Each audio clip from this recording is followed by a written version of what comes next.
Të tjera dëshmi publike këtë javë në Kongres do të hedhin dritë rreth raporteve të presidentit me Ukrainën si pjesë e një hetimi që synon shkarkimin e tij. Një gjykatë amerikane rrëzoi ankimin e presidentit Trump duke i hapur rrugë Kongresit të marrë informacion rreth financave të tij. Një ekip e drejtuar nga Holanda që po heton rrëzimin e një avioni në Ukrainë publikoi shpërgjime të reja që lidhen me ngjarjen.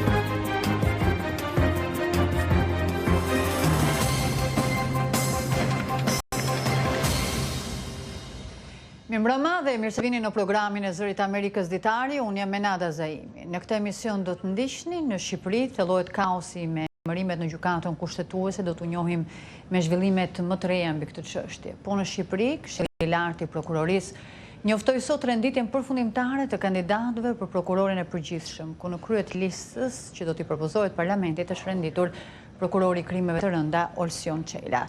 Do të ndiqni një intervistë me analistin e çështjeve të Ballkanit në Washington, Erdogan Shqipoli, rreth rrezikut që paraqet Ankaraja në krijimin e sistemeve paralele në Ballkan.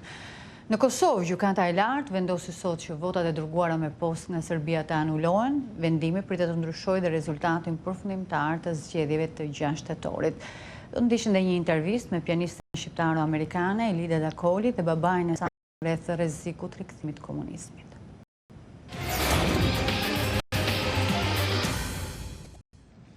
Kongresi është futur në procesin e seancave publike në kuadër të hetimeve për shkarkimin e presidentit. Nesër dëshmi të reja priten lidhur me procesin. Presidenti Donald Trump u shndrua në këtë mënyrë në presidentin e tretë në historinë moderne amerikane që përballet me dëgjesa publike për shkarkimin e tij. Një ditë më parë, demokratët e dhomës përfaqësuesve thirrën 2 dëshmitar kyç nga Departamenti i Shtetit për të njohur amerikanët me ato që i quajnë abuzime pushtetit nga ana e presidentit Trump, lidhur me dyshimet se ai ka bërë presion Ukrainës për të nisur një hetim ndaj kundërshtarit të tij politik, Joe Biden. 2 diplomatë amerikanë dëshmuan për herë të parë në publik për akuzat se presidenti Trump ja delegoi politikën e jashtme amerikane për Ukrainën avokatit të tij personal Rudy Giuliani për të avancuar interesat personale politike. Gjeta një organizim ngatërrues dhe të pazakontë të politikbërjes për Ukrainën, duket se funksiononin 2 kanale artimi politikash, njëri i rregullti dhe tjetri tepër i parregullt. Zoti Taylor dhe George Kent, drejtues të lartë në Departamentin e Shtetit për Ukrainën, u thanë ligjvënësve se presidenti Trump interesoi më shumë për ndihmën e Ukrainës me hetimet ndaj rivalit politik Joe Biden dhe djalit të tij, sesa për lëvrimin e $400 milion asistencë të mjaftuar nga Kongresi për Ukrainën. Pyetjet e ngritura nga ky hetim janë nëse presidenti Trump u përpoq të shfrytëzonte dobësinë e një vendi aleat dhe të ftonte atë të hynte në zgjedhjet tona. Presidenti u uli rëndësinë. Nuk ka asgjë aty, shoh se po përdorin juristë televizionesh. Presidenti e kishte fjalën për këshilltarin ligjor të demokratëve, i cili drejtoi disa prej pyetjeve për dëshmitarat.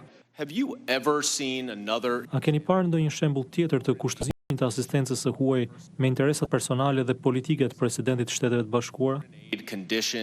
Pyeti Daniel Goldman, këshilltar ligjor i demokratëve, ambasadorin Taylor, i cili u përgjigj negativisht. No, Mr. Goldman, I've not. Edhe republikanët përdorën një jurist për të drejtuar pyetjet dëshmitarëve. Përmbledhja e argumentave të republikanëve kundër hetimit për shkarkim të presidentit u paraqit nga ligjvënësi Jim Jordan. Presidenti Zelenski duhet të angazhohej për hetimet të Bidenave përpara se të lëvrojë asistenca. Asistenca u dha dhe ai nuk u angazhua për të hapur hetime. Nuk gabohem kur them vetëm ato çfarë dëgjova. Ky është thelbi, ajo çfarë dëgjove nuk ndodhi. Përqindja në rritje e popullit amerikan në mbështetje të shkarkimit përmes hetimit të presidentit Trump është pikërisht ajo çfarë aspirojnë demokratët të arrijnë me këto dëgjesa publike. Komisioni do të mbajë dëgjesa publike me 9 dëshmitar të tjerë deri në fund të javës së ardhshme. Dhoma e përfaqësuesve pritet të votojë në plenare për nenet e akuzës deri në fund të vitit. Kjo do të sillte një gjyq në Senat, i cili do të vendosë nëse presidenti Trump duhet hequr nga detyra. Një gjykatë federale apelit mohoi kërkesën e presidentit Donald Trump për një seancë të re dëgjimore lidhur me një padi që synoi të parandalojë dhomën e përfaqësuesve që të marrë të dhëna mbi financat e tij. Trupa gjykuese e përbërë nga 3 gjyqtarë të gjykatës së apelit për qarkun e Washington DC, mbajti në fuqi vendimin e muajit maj të një gjykate më të ulët, e cila pati vendosur kundër zotit Trump. Juristët e presidentit kërkuan një seancë të re me praninë e të gjithë gjyqtarëve të qarkut të Washington DC-s, por shumica e gjyqtarëve të pranishëm votuan kundër kërkesës në një vendim që u bë publik të mërkurën. Vendimi duket se jap rrugë Kongresit të marrë informacion rreth financave të presidentit, por avokati i tij Jay Sekulow tha se zoti Trump do ta çojë çështjen në gjykatën e lartë. Në muajin prill, Komisioni për mbikëqyrjen dhe reformën i dhomës përfaqësuesve lëshoi një kërkesë zyrtare drejtuar presidentit për të dorëzuar të dhëna lidhur me pagesën e taksave nga viti 2011 deri në vitin 2018, kjo në funksion të hetimeve mbi financat e zotit Trump dhe mbi çdo konflikt të mundshëm interesi. Një ekip hetimor i drejtuar nga Holanda që po heton rrëzimin në vitin 2014 të një avionit e linjës ajrore Malaysia Airlines mbi Ukrainë ka publikuar përgjime të reja telefonike që lidhen me ngjarjen. Hetuesit thonë se bëhet fjalë për regjistrime bisedash mes komandantëve ushtarak rus me luftëtar separatist, përfshirë dhe një zyrtar të Kremlinit. Incidenti shkaktoi vdekjen e 298 personave që ndodheshin në bordin e avionit.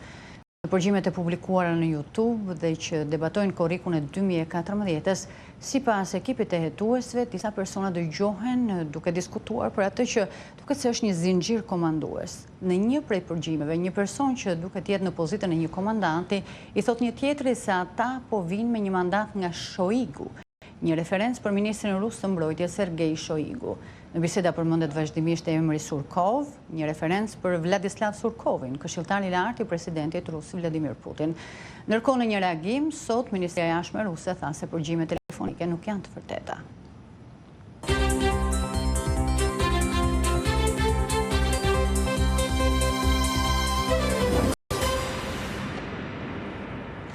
Në Shqipëri komplikohen më tej situata me emërimet në gjykatën kushtetuese, ndërsa kushtetuta parashikon që gjyqtari i gjykatës kushtetuese fillon detyrën pasi bën betimin. Arta Vorpsi, kandidatja e cila u rendit e para në listën për vakancat e shpallur nga kreu i shtetit, e ka dërguar betimin me post kreu të shtetit pasi e ka vullosur më parë tek një noter. Nga ana tjetër, presidenti ka njoftuar për organizimin në mbrëmje të ceremonisë së betimit kandidates Xhafer Llari, e emëruar prej tij për të njëjtën vakancë në gjykatë. Ndiqni për më shumë korespondentin ton Armand Mero. Gjykata kushtetuese, institucioni më i lartë ligjor i vendit, është kthyer në sheshin e betejës radhës mes presidentit Ilir Meta dhe shumicës së majt, duke vënë në pikpyetje serioze procesin e formësimit të saj. Një ditë më parë, kreu i shtetit emëroi si antare Marsida Xhafer Llarin në tekalim të afatit 3 ditor që i jep atij ligji për gjykatën kushtetuese. Sot zonja Arta Vorpsi, kandidatja e cila ishte e parë në listën për vakancën e shpallur nga kreu i shtetit, e që sipas vendimit të botuar në fletorin zyrtare është automatikisht antare e gjykatës kushtetuese, zgjodhi një rrugë të re për të anashkaluar zotin Meta. Ky fundi të bëri të qartë se nuk e njihte emërimin e saj e përpasoj nuk do të pranonte betimin. Zonja Vorpsi, nga ana e vet, hartoi një dokument i cili përfshinte dhe formulën e betimit si antare e gjykatës kushtetuese dhe me vullën e noteres Miranda Xhemalçe ja dërgoi me post presidentit, duke vënë në dieni dhe vetë gjykatën. Zgjedhja e saj duket se bie ndesh me kushtetutën e cila përcakton në mënyrë fare të qartë në nenin 129 se gjyqtari i gjykatës kushtetuese fillon detyrën pasi bën betimin para presidentit të Republikës. Por përfaqësues të shumicës e konsiderojnë këtë një zgjedhje të vlefshme nga ana e zonjës Vorpsi, në kushtet kur sipas tyre është presidenti që po i shmanget detyrimit kushtetues. Duke sjellë si referencë dy raste të trajtuara nga Komisioni i Venecias për Poloninë dhe Ukrainën, ata theksojnë se betimi është deklarimi i vullnetit për të pranuar detyrën e gjyqtarit të gjykatës kushtetuese dhe konsiderohet i përmbushur për sa kohë është deklaruar nga vetë zonja Vorpsi, e vërtetuar dhe para noterit dhe presidenti është vënë në dieni. Përpasoj sipas tyre që nga dita e sotme, zonja Vorpsi do të duhet të nisë ushtrimin e detyrës. Presidenti Meta nga ana e tij nuk shfaqi asnjë shqetësim për lëvizjen e zonjës Vorpsi, madje e ironizoi atë si të pavlerë dhe në mbrëmje ka njoftuar ceremoninë e betimit jo vetëm të dy antarëve të zgjedhur nga parlamenti, por dhe të emëruarës prej tij, Marsida Xhafer Llari. Për situatën e krijuar, kryetari demokrat Luzin Basha sulmoi shumicën duke folur për një puç institucional. Këta nuk duan gjykatë kushtetuese. O ta bllokojnë, o ta kapin. Kjo është alternativa e Edi Ramës për gjykatën kushtetuese. Sepse një gjykatë kushtetuese që nuk falet natën në Surrel, një gjykatë kushtetuese që nuk është bët tenderim me përcaktim nga Ardian Dvorani, do të vendosë në mënyrë të pavarur. Me nismën e shumicës, parlamenti është thirrur të mblidhet nesër në një seancë të jashtëzakonshme, ku do të propozohet mirëtimi një rezolute të posaçme për rastin e gjykatës kushtetuese dhe veprimeve të ndërmarra nga presidenti Meta. Për Zërin e Amerikës, Armand Mero, Tiranë. Ndërkohë, Bashkimi Evropian u bëri sot thirrje të gjitha institucioneve shqiptare të përfshira në formimin e gjykatës kushtetuese që konfliktin e interpretimit të ligjeve ta zgjidhin sa më shpejt dhe të qartësohet përbërja e gjykatës kushtetuese.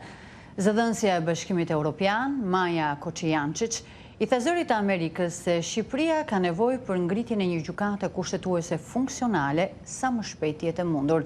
Zonja Koçijančić tha se zgjidhja e kësaj çështjeje është thelbësore për popullin shqiptar dhe për efektivitetin e shtetit ligjor në Shqipëri, si dhe për ecjen përpara të Shqipërisë në rrugën e saj drejt integrimit në Bashkimin Evropian.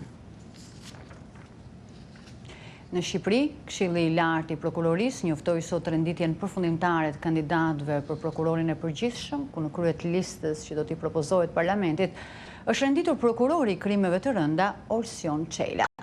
Si zoti Çela është në garë me drejtuesen aktuale të prokurorisë Arta Marku, e cila u rendit e dyta, dhe prokuroren e apelit në Tiranë, Fationa Memçaj, e treta në listë.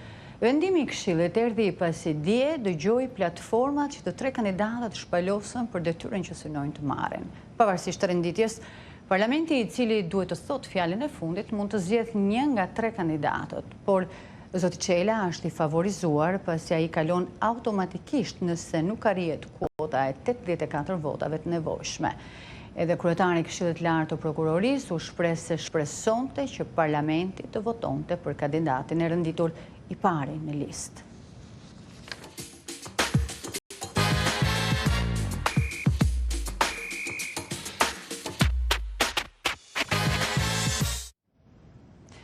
Në Kosovë, gjykata e lartë vendosi sot që votat e dërguara me postën e Serbia të anullohen, duke refuzuar kështu kërkesën e përfaqësuesve e televizjesve të vendosi që këto votat numërohen. Vendimi pritet të ndryshojë dhe rezultatin përfundimtar të zgjedhjeve të 6 shtetorit, duke i hapur rrugën koalicionit të kryesuar nga nisma social-demokrate që të bëhet pjesë e parlamentit. Mollsi na sjell raporti korrespondentit ton Leonat Sheu. Gjykata e lartë e Kosovës vendosi sot që votat e ardhura me postë nga Serbia të anullohen, një vendim ky që pritet të ndryshojë dhe rezultatin përfundimtar të zgjedhjeve të 6 shtetorit. Vendimi i gjykatës së lartë pasoi ankesën e përfaqësuesve të lëvizjesve të vendosje ndaj vendimit të panelit zgjedhor për ankesa dhe parashtresa, i cili në fillim të javës vendosi anulimin e votave të dërguara me postë nga Serbia. Refuzimi këtyre votave edhe nga gjykata e lartë pritet të zvoglojë numrin e deputetëve të lëvizjesve të vendosje nga 32 në 29 dhe të lëmë nga një deputet më pak Lidhjen Demokratike, Partinë Demokratike dhe Aleancën për Armërinë e Kosovës, duke bërë pjesë të parlamentit koalicionin e përbërë nga nisma social-demokrate, Alianca Kosovari dhe Partia e Drejtësisë. Udhëheci i këtij koalicioni, Fatmir Lima, e cilësoi vendimin e gjykatës së lartë fitore të ligjshmërisë dhe që mbron si tha integritetin e zgjedhjeve të cenuara nga veprimet e paligjshme. Zhvillimet e fundit pritet të vështirësojnë edhe më shumë mundësinë e arritjes së një marrëveshje për bashkëqeverisje ndërmjet lëvizjesve të vendosje dhe Lidhjes Demokratike të Kosovës, të cilat tashmë janë përfshirë në bisedime për një gjë të tillë. Të dy subjektet politike pritet të kenë 57 vende në parlamentin 120 vendesh të Kosovës. Tashmë i gjithë procesi është duke u zvarritur me që mbi 1400 vendvotimi janë dërguar tashmë në rinumërim pas ankesave të partive politike. Rinumërimi pritet të zgjasë me javë dhe rrjedhimisht do të shtyjë çdo proces që lidhet me formimin e institucioneve të reja të vendit.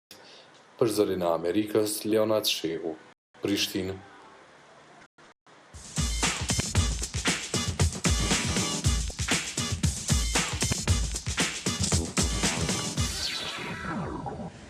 Presidenti Amerikan Donald Trump dhe ai turk Recep Tayyip Erdogan u takuan dje në Shtëpinë e Bardhë, por nuk arritën të zgjidhin mosmarrëveshjet kryesore në marrëdhëniet dypalshe, përfshirë operacionet e fundit ushtarake të Turqisë në veri të Sirisë, si dhe mbi blerjen nga Ankaraja të sistemeve ruse raketore.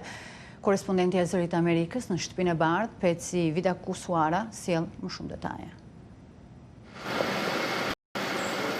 Një pritje e ngrohtë për presidentin turk Recep Tayyip Erdogan nga presidenti Donald Trump në një kohë kur ka një ftohje të marrëdhënieve SBA-Turqi.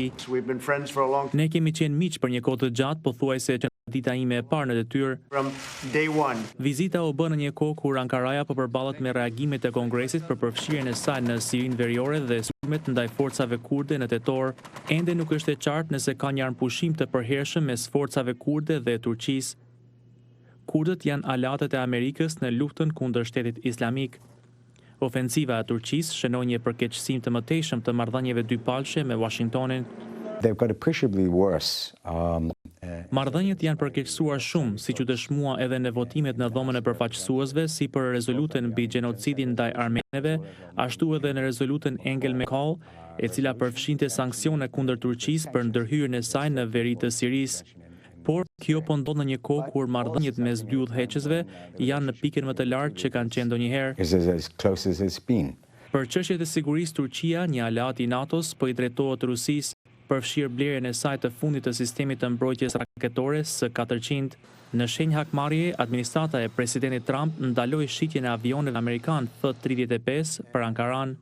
Asnjëri nga dy udhëheqësit nuk dha olsi për zgjidhjen e kësaj çështjeje të mërkurën, por para vizitës Turqia kishte kërcënuar të blinte më shumë avion rus, veçanërisht nëse Kongresi do të bllokonte shitjen e mëtejshme të pajisjeve ushtarake amerikane. Erdogani do të ndihet i trahtuar përsëri dhe ai mund të kthehet te Putini, duke i thënë: "Ti je personi i dur me të cilin mund të bëj biznes, nuk ke një legjislaturë të bezdishme, ti je një sundimtar absolut dhe unë preferoj të merrem me udhëheqës të tillë."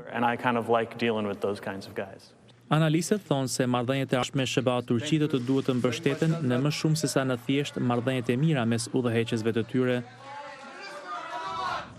Analisti i çështjeve të Ballkanit në Washington, Erdogan Shqipoli, thotë se Turqia është një aktor e rëndësishme në Ballkanin perëndimor, por këto vende duhet të kenë kujdes nga sistemet paralele që ajo përpiqet të krijojë atje.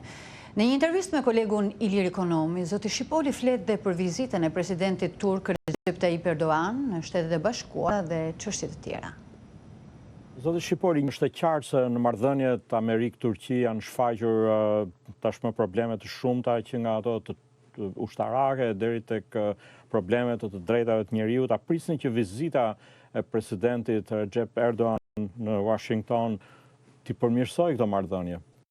Kjo vizitë është si një karrot që presidenti amerikan i ka dhënë presidentit turk për përmirësimin e lidhjeve, sepse vizitë vetëm Erdogani do të mund ta përdor e ta shes në Turqi si një rezultat që unë shkoj në Amerikë, kam lidhje të mira me presidentin amerikan edhe pse Kongresi po më nxjerr probleme. Ka vite që zoti Erdogan përpiqet të rrisë ndikimin e Turqisë në Ballkan. Sa sukses mendoni se ka patur ai dhe çfarë natyre ka patur ndikimi që ai kërkon të rrisë? Shqipëni, Turqia është aktor shumë i rëndësishëm në Ballkan, edhe historikisht edhe tani. Do të thonë është ndërmend më të mëdha me ekonominë më të madhe në regjion. Por Çin e bën më të rëndësishëm alianca e Turqisë me NATO, me rruga e tyre në Unionin Evropian, lidhjet e Turqisë me Shtetet e Bashkuara. Do të thonë që deri atëherë kur Turqia i vazhdon këto lidhje, ose deri atëherë kur Turqia e ka pasur politikën e zhvillimit të marrëdhënieve drejt Unionit Evropian, atëherë Turqia është shumë më e rëndësishme për Ballkanin. Derisa gjitha shtetet në Ballkan, e sidomos Kosova, Shqipëria, Maqedonia e Veriut, Bosna e Hercegovina, do të kenë marrëdhënie edhe duhet të kenë marrëdhënie të mira me Turqinë. Duhet të kemi gjithashtu kujdes me sistemet paralele që nuk kanë lidhje me punën e Turqisë, që regjimi i Erdoganit i bjen në mënyra të ndryshme, përmes ekonomisë, energjisë, partive politike, organizatave të ndryshme që ata i financojnë, etc. Po, në rastin e Shqipërisë dhe të Kosovës, çfarë prirje shihni ju në këto dy vende? Sa të gatshme janë ato për të lejuar një ndikim më të madh të presidentit Erdogan në vendet e tyre? Nëse e shikojmë, se analizojmë se si regjimin Turqi punon, atëherë shohim që ata së pari hynë në një vend me mjete ekonomike. Pastaj ata dëshirojnë t'i marrin disa sektore që janë transishme në ato shtete. Për shembull sektorin e energjisë, celulare. Po, telefonin, bankat, po pastaj hinë në arsim ose në punët fetare. Unë sidomos e shoh shumë të rrezikshme prirjet e regjimit turk që në Kosovë dhe në Shqipëri të influencoj sistemin arsimor edhe sistemin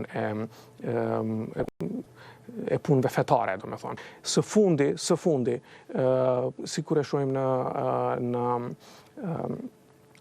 Maqedoninë e Veriut ose në Bosnë e Hercegovinë, Turqia ose regjimi momentalisht në Turqi financon parti politike. Në Kosovë dhe në Shqipëri, qeverit ende nuk kanë leju ashtu diçka, po vetëm ajo do të jetë një ndër qëllimi i jashtëm i tyre. Ndërkaq zyrtarët e Shteteve të Bashkuara kanë thënë se mirëpresin rolin e Turqisë në Ballkanin Perëndimor, nëse ky është një rol konstruktiv, dhe Turqia në fakt ka investuar në infrastrukturën e disa prej këtyre vendeve, ka ndërtuar apo rindërtuar disa xhami. Sa konstruktiv mendoni se ka qenë roli i Turqisë deri tani? Unë kam qenë një ndër avokatët e tyre që mendoj që Ballkani Perëndimor duhet të ketë lidhje më të mira me Turqinë, por ne atëherë flisnim për një Turqi që e ka destinacion në Unionin Evropian, integrimet në Unionin Evropian, është aleate e çmueshme e Shteteve të Bashkuara. Ndërsa tani gjërat kanë ndryshuar. Tani gjërat kanë ndryshuar totalisht dhe kjo puna, për shembull, financimi i xhamive. Shiqoni, njerëzit në Shqipëri, në Kosovë, ata që janë fetar, shumica nuk janë praktikant, mirë, nëse ka nevojë bëhet një xhami, s'ka problem. Derisa ato janë në kontrollin e mekanizmave në shtetet përkatëse. Sigur e shohim në Gjermani, në Holand, në Danimark, këto shtete kanë hapur hetime kundër imamëve që janë dërguar nga Turqia, sepse ata kanë bërë punë inteligjencë. Ne si shtete që dojmë u integru në Unionin Evropian, edhe që ndihemi mirë sepse mbështesim të drejtat e njerëzit, kemi luftuar për drejtat e njerëzit, atëherë këto operacione sikur ajo që ka ndodhur në Kosovë ose operacione inteligjencë që imamët turq kanë bërë në Gjermani, Holand apo Danimark, do të jenë shumë negative për neve. Zotë Shqipoli, ju faleminderit për intervistën. Faleminderit shumë për ftesën. Ishte kënaqësi.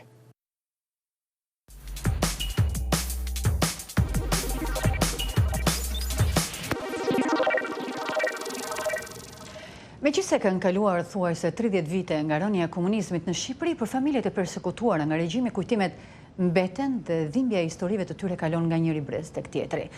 Zëri Amerikës bisedoi me Eqrem dhe Elida Dakoli, të cilët rrëfyen historinë e familjes së tyre. Babë e bi morën pjesë në një konferencë të Fondacionit për përkujtimin e viktimave të komunizmit me rastin e rënies së murit Berlinit dhe biseduan me zërin e Amerikës në një vend simbolik, pikërisht tek përmendorja kushtuar viktimave të komunizmit. Pianistja shqiptaro-amerikane dhe babai i saj i thanë koleges Keita Kostreci se harresa mbart rrezikun e rikthimit të komunizmit. Babai tim dhe familjes i morën gjithçka që kishte, do e fillu nga florirët, por edhe krejt pasurinë e lushme dhe palushme, ne na nxorën në 4 rrugët e qytetit dhe ishte një daj, 2 daje që na futën në shtëpi duke na hapur një dhomë. Dhe këtu filloi ato vujtjet e familjes time. Eqrem Dakoli rrëfente historinë e familjes së tij në një vizitë në Washington nga Teksasi, ku ai dhe shoqja banojnë me vajzën e tyre, pianisten dhe aktivisten për ndërgjegjësimin për krimet kundër komunizmit, Elida Dakoli. Në vitin 1946, atin e tij, Sadik Dakoli e futën në burg. Zoti Dakoli tregon se si punoi nëna për të rritur 4 fëmijë, se si ai, vëllezërit dhe motra vuajtën pasojat. Që në vitin 1946, kur u burgos të atin e Eqremit e çonin herë në një burg të Durrësit e herë në një tjetër, madje edhe në Peqin herë, deri në vitin 1951. Kur vdiq Atë as nuk na lajmëruan, e kemi marrë vesh një javë mbas vdekjes. Na thoshin se ishte i smur, por në fakt ai kishte vdekur. Vetëm një polic zemërgjer e thiri nanën veç dhe i tha që shiko, mos hajde një kot, ai ka vdekur ka një javë dhe e varros. Më pas, policët e burgut i thanë familjes se në fakt ai nuk ishte qenë i smur, por ishte helmuar. Historia e familjes, jo vetëm nga jati, por dhe nga nëna, gjyshi së cilës ishte vrarë, e ka bërë Elidën të gjejë një pasion tjetër në jetë përveç pianos. Duke qenë këtu, më jepet një mundësi, sidomos duke ditur dhe çfarë ka kaluar familja ime, më jepet një mundësi, një platformë ku unë të jem gjendje që të flas dhe të edukoj brezin e ardhshëm dhe amerikan që mbi vuajtjet e komunizmit. Fondacioni për përkujtimin e viktimave të komunizmit do të bëjë një dokumentar për historinë e familjes Dakoli. Shkojmë në universitetet ndryshme dhe do të flasim për historinë e Shqipërisë, historinë vuajtjet që njerëzit kanë kaluar gjatë komunizmit dhe në një farë mënyrë të edukojmë brezin e tanishëm mbi dëmet që sjell komunizmi. Eshtrat e babait të Eqremit janë mes atyre të rreth 6.000 viktimave të zhdukura të komunizmit që nuk janë gjetur. Me gjithë përpjekjet që kemi bë, edhe sot e kësaj dite, ne nuk e dim se ku është varri i babës tim. Kështu që kjo është një që na ngel pek. Elida tregon se në Shqipëri vitin e kaluar kishte pasur një takim me nënkryetaren e Parlamentit Vasilika Hysi, e cila kishte folur për projektin e Komisionit Ndërkombëtar për persona të zhdukur, ICMP, me financimin e BE-s për kërkimin e eshtrave të gjyshërve dhe baballarëve që janë vrarë gjatë komunizmit. Më pas mora vesh që ishte bërë inaugurimi, ishin hedhur fondet, u bë një partje madhe inaugurimit, njerëzit që ishin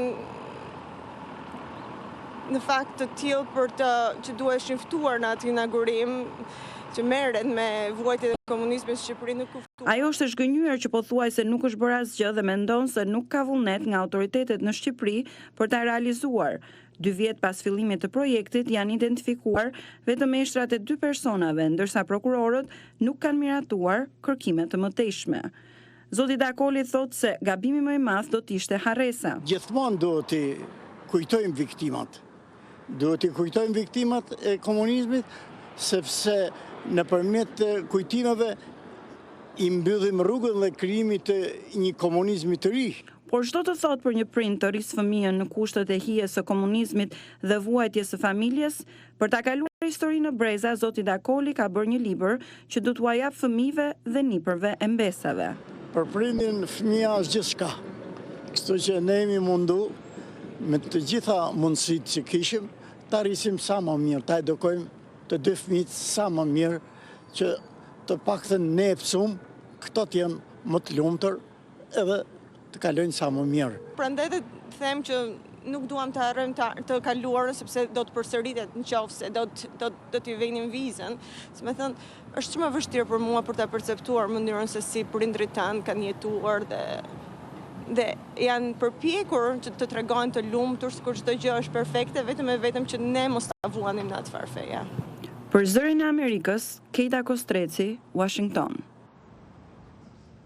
Të nderuar teleshikues, ishin këto materialet e përgatitura për ditarin në sotëm. Ju kujtoj se ditari mund të ndiqet drejt për drejt në faqen tonë të internetit, zëriamerikës.com, dhe në Facebook.